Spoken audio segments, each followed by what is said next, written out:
सरकार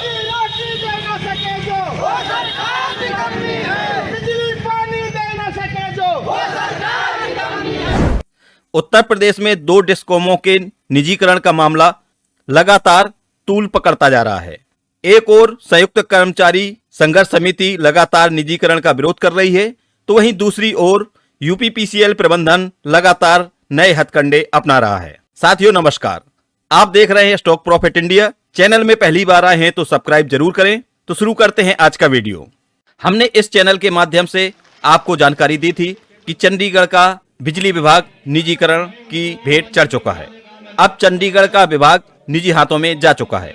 वहीं साथ में उत्तर प्रदेश पावर कारपोरेशन के द्वारा 20 से अधिक अधिकारियों का वीआरएस स्वीकार कर लिया गया है। तो प्रबंधन द्वारा लगातार उत्पीड़न का कार्य चल रहा है और जो ताजा जानकारी मिली है उसके अनुसार उत्तर प्रदेश पावर कारपोरेशन प्रबंधन ने लगभग 1200 कर्मचारियों को छटनी का आदेश दिया है।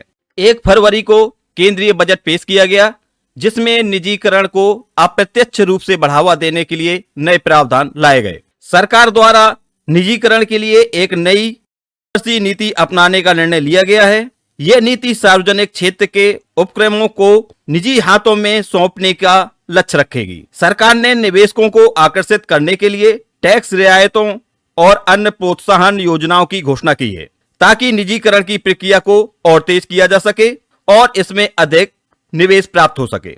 तो सरकार निजीकरण को लेकर संवेदनशील बनी हुई है और लगातार निजीकरण को बढ़ावा देने की कोशिश कर रही है। कुछ बड़े सार्वजनिक क्षेत्र के उपक्रमों को पूरी तरह से या आंशिक रूप से निजीकरण करने का प्रस्ताव सरकार द्वारा लाया गया है। यह निर्णय सरकार के आत्मनिर्भर भारत अभियान के तहत आर्थिक सुधार की दिशा में उठाया गया कदम माना जा रहा है।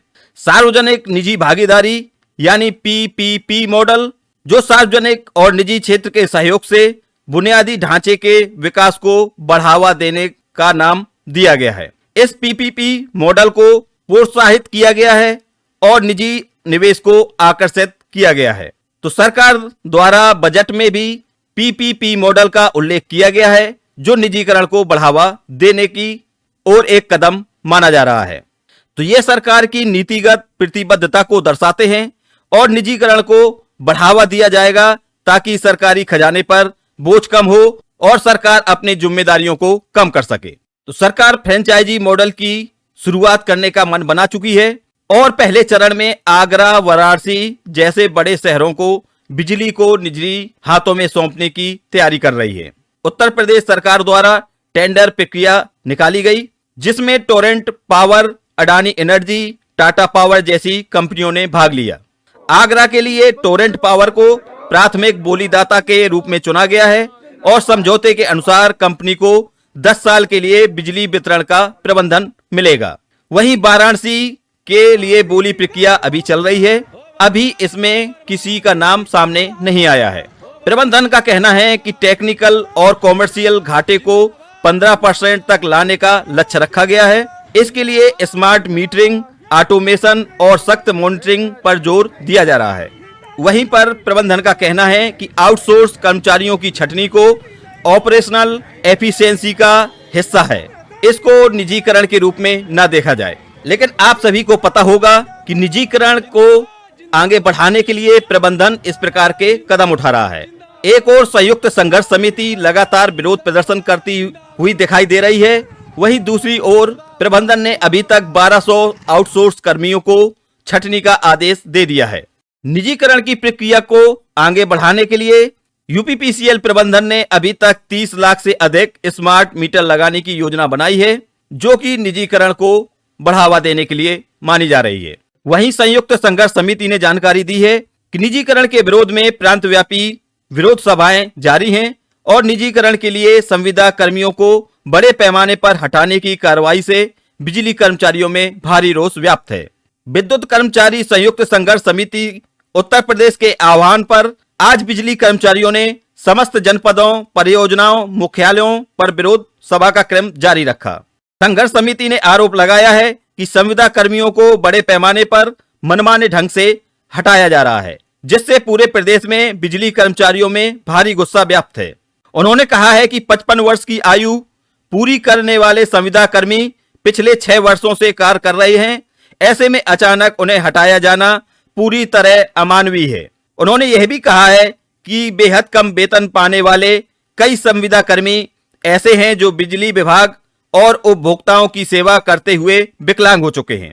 अब उन्हें हटाकर पावर कारपोरेशन प्रबंधन भीख मांगने के लिए मजबूर कर रहा है। यह अत्यंत निंदनीय कृत्य है। हटाए गए 1200 संविदा कर्मचारियों में सभी 55 वर्ष की आयु के नहीं हैं। यह भी पता चला है कि निजीकरण के बाद निजी घरानों की सुविधाओं के लिए 25% संविदा कर्मी हटाए जा रहे हैं। इस प्रकार पूरे प्रदेश में लगभग 20,000 संविदा कर्मियों पर नौकरी जाने की तलवार लटक रही है। जन छटनी के नाम पर भय का वातावरण बनाकर निजीकरण थोपना चाहते हैं।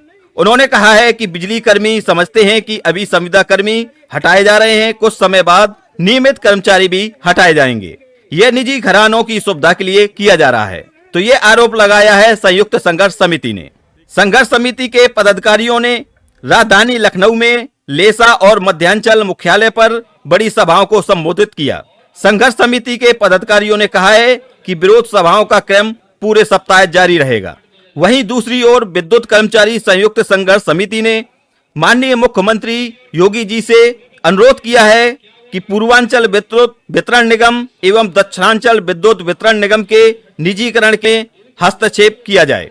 तो संघर्ष समिति ने ये लेटर जारी किया है, इसे आप स्क्रीन पर देख सकते हैं और माननीय मुख्यमंत्री योगी आदित्यनाथ जी से हस्तक्षेप करने की मांग की है। इस पत्र के अनुसार विद्युत कर्मचारी संयुक्त संघर्ष समिति के साथ 5 अप्रैल 2018 एवं 6 अक्टूबर 2020 को हुए लिखित समझौते का खुला उल्लंघन करते हुए निजीकरण की प्रक्रिया हेतु 13 जनवरी 2025 को टेंडर नोटिस प्रकाशित की गई है, जिसमें बिजली कर्मचारियों, संविदा कर्मियों और अभियंताओं में भारी रोष व्याप्त हो गया है। पत्र में यह भी लिखा है कि विद्युत कर्मचारी संयुक्त संघर्ष समिति उत्तर प्रदेश द्वारा लिए गए निर्णय अनुसार हम आपको सूचित करते हैं कि निजीकरण की प्रक्रिया को किसी भी परिस्थिति में स्वीकार नहीं किया जाएगा। अतः 7 फरवरी 2025 तक समस्त जनपद एवं परियोजनाओं मुख्यालयों पर प्रतिदिन विरोध सभाएं की जाएंगी। साथ में पत्र में उल्लेख किया गया है, महाकुंभ भारत की सांस्कृतिक विरासत है। बिजली कर्मचारियों ने 5 जनवरी को प्रयागराज में हुई बिजली पंचायत में शपथ ली थी कि वे महाकुंभ के दौरान श्रेष्ठतम बिजली आपूर्ति का कीर्तिमान बनाएंगे। 7 फरवरी 2025 तक प्रयागराज में कोई आंदोलन नहीं किया जाएगा। पत्र जारी किया है संयुक्त संघर्ष समिति ने। साथ में विद्युत कर्मचारी संयुक्त संघर्ष समिति ने उत्तर प्रदेश कारपोरेशन लिमिटेड प्रबंधन को पत्र जारी किया है, जिसमें बड़े पैमाने पर निविदा संविदा कर्मचारियों को हटाए जाने का आरोप लगाया है। तो आप इस पत्र को स्क्रीन पर देख सकते हैं। तो सरकार के द्वारा जारी की गई नीतियों से यह साफ जाहिर होता है कि बिजली विभाग अब अमीरों की जागीर बनने वाला है। निजी कंपनियों का मुनाफा अधिक मांग कम आपूर्ति के सिद्धांत पर टिका होता है। ये कंपनियां चाहेंगी कि बिजली महंगी हो ताकि अमीर आराम से ऐश कर सकें और गरीब रात में सड़कों पर बेचैन घूमने को मजबूर हों। तो निजीकरण किसी भी प्रकार से आम जनता के लिए लाभप्रद नहीं है। तो इसमें सिर्फ नुकसान ही नुकसान दिखाई दे रहा है। निजीकरण का मुद्दा सिर्फ कर्मचारियों के लिए नहीं है, यह मुद्दा आम आदमी, किसान, छात्र और व्यापारियों के लिए भी बड़ा संकट बन के आएगा। यदि आप भी निजीकरण का हिस्सा बनना चाहते हैं तो इस मुहिम में शामिल हों और इस वीडियो को ज्यादा से ज्यादा लोगों तक शेयर जरूर करें। साथ में अभी तक आपने सब्सक्राइब नहीं किया है तो सब्सक्राइब करें, क्योंकि निजीकरण से संबंधित वो सभी जानकारी हम इस चैनल के माध्यम से आप तक पहुंचाने का काम करते हैं। तो मिलते हैं नेक्स्ट वीडियो में न्यू इन्फॉर्मेशन के साथ। तब तक के लिए बाय बाय, टेक केयर।